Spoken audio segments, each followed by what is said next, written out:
Salut toi, moi c'est Isabelle, prof à Dax depuis plus de 30 ans. Ouais. Et oui, j'ai le décolleté qui fait parler. Mais aujourd'hui, c'est pas de ça qu'il s'agit. J'ai vécu une sacrée arnaque financière. Reste avec moi, je t'explique. Elle hérite tranquille à Dax, et lui, il place ça intelligemment jusqu'au divorce.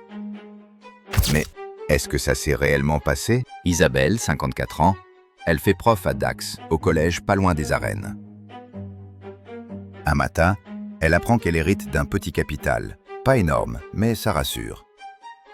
Alain, lui, il fait le calme, costume propre, et il dit qu'il va gérer. Il commence à parler de notaire, de sécurité, de trucs carrés, et Isabelle se laisse porter. Ils finissent chez un notaire, avenue Georges Clémenceau, tout est poli, tout est lent.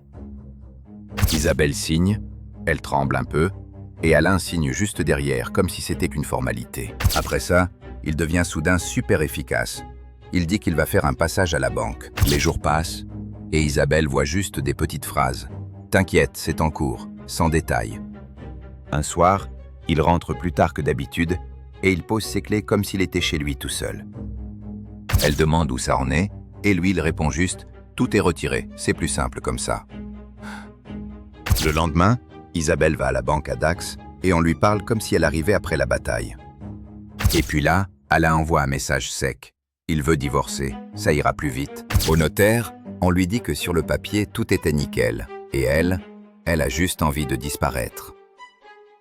La semaine d'après, elle croise Alain rue des Carmes, sourire tranquille, et elle comprend qu'il avait déjà tourné la page.